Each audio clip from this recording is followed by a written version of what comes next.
All right, so here's 1D and 2C, I think. So instructions here is the polynomial divisor or factor of the polynomial. Is the binomial divisor or factor of the polynomial. This is true if the remainder is 0.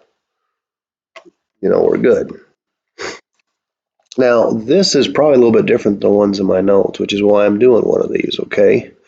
In the notes, I don't think I ever did anything that was quite in this form. This is 3x minus 1. What we do is we take 3x minus 1, we do it just like I did in the notes, and you set it equal to 0. You're going to add 1, and the x value is 1 over 3. You're treating as though it is a potential factor, and that is the potential 0. Now we're going to do long division with a fraction. We got our upside down vinculum. We load the coefficients in the top. 3, -4, -17, and 6. And we throw that positive 1/3 out front. And the acronym here was DMA, drop, and multiply and add repetitively. So we drop the 3. 1/3 times 3 is 1. -4 plus 1 is -3. 1/3 times a -3 is -1. -17 plus -1 is -18. 1/3 of -18 is -6. Bam, remainder of 0. So yes, 3x minus 1 is a factor because the remainder is equal to 0. And don't you be that kid who just answers these all yes, no. Don't you be that kid. You doing synthetic division. I need to see your synthetic division. Plain and simple. So there's 1D. Hopefully that helps you get through the rest of these on this page. A, B, and C are pretty straight up. You got E and F, or you got to do what I just did. Set equal to 0. Do synthetic division. All right. I also said I was going to do 2C. So here's 2C. It says completely factor each polynomial given a known factor. So we did some of this with long division. Well, because this is a linear factor, I get to use synthetic division. I'm going to take my 5x plus 3. I'm going to set it equal to 0. I'm going to subtract my 3.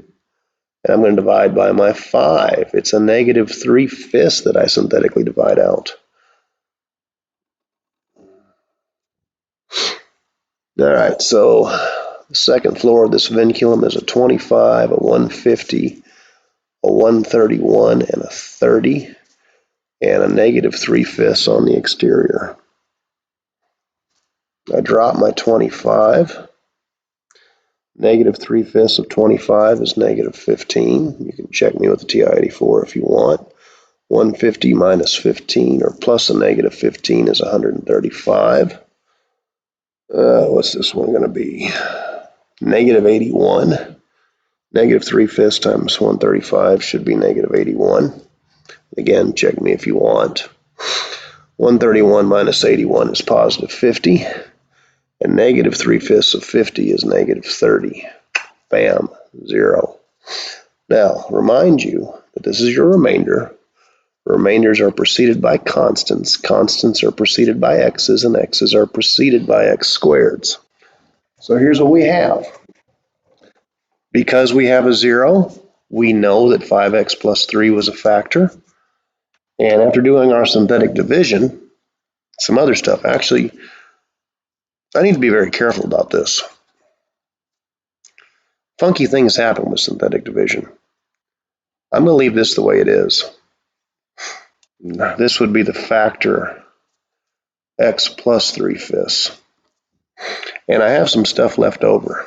I have 25x squared plus 135x plus 50. Now, what do I notice about those terms? I notice they're all divisible by 5. So I'm going to pull a 5 from these three pieces.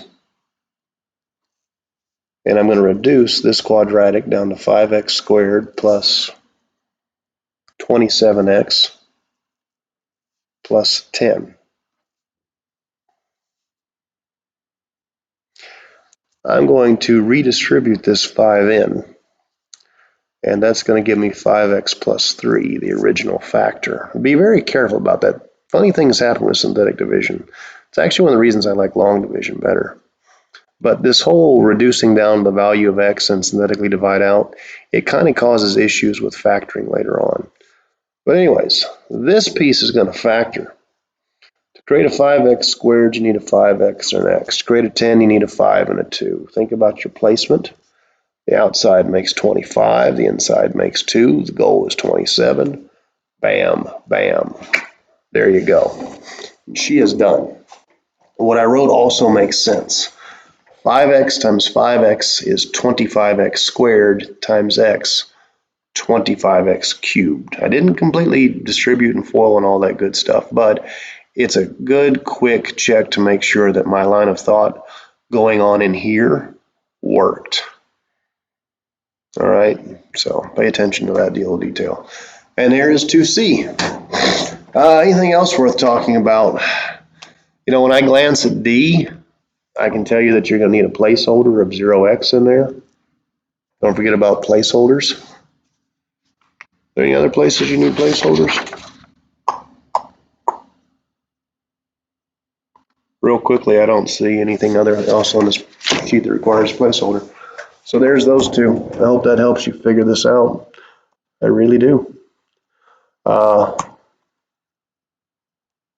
Remember, you got a basics quiz Friday. Remember that.